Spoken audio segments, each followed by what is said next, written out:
Dakiyete galana sidazita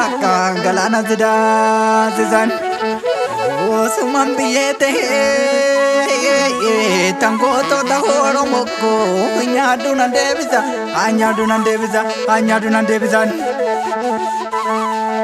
uringara karite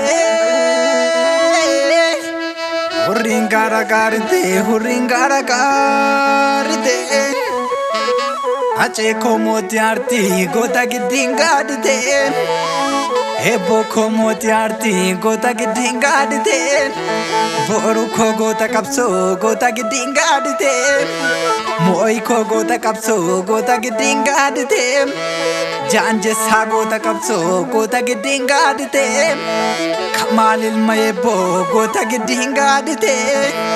Asafal makushi gota gidinga de gota gidinga de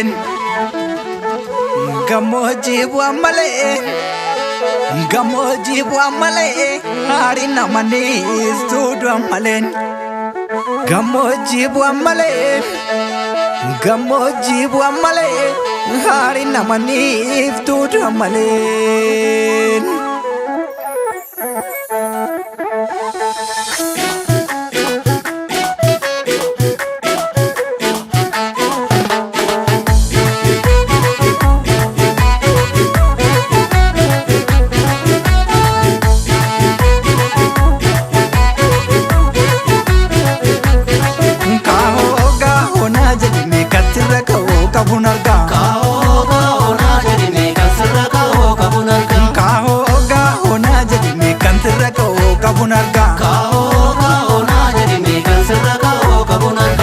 Sipilipili nu jadi me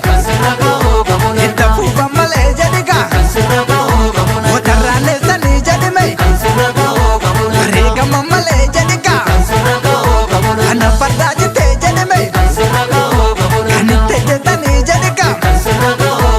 Kechole naro jadi me Kanitap jetani jadi ka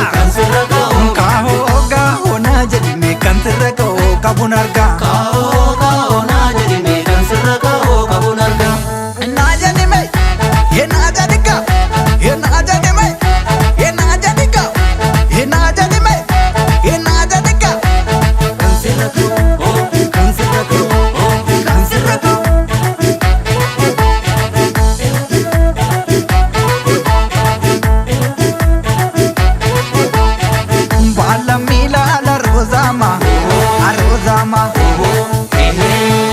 Gota wama ya jole gavarakina Mukukulini pula la rozama Arozama Shuai be malela la rozama Arozama Gonodu banturu la rozama Arozama Shubadi be malela la rozama Arozama Kalesa galgala la rozama Arozama Ya galgalesi tu la rozama Arozama Anujra jatela la rozama Arozama Nanjajjabe situla la rozama Arozama Gota wama ya jole gavarakina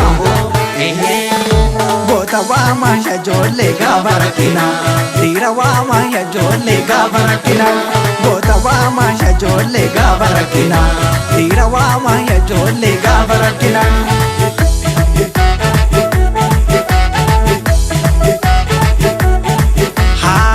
Malakari ya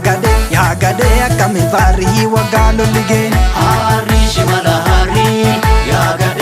gade akami vari wagalo ligen Harishi malahari hanangare gudda Harishi malahari manare ratini Harishi malahari wagago nilodu Harishi malahari manake katini Harishi malahari awade sabeka Harishi malahari bala babalata Harishi malahari andabe sabeka Harishi malahari burra babalata Harishi malakari ya gade akami vari wagalo ligen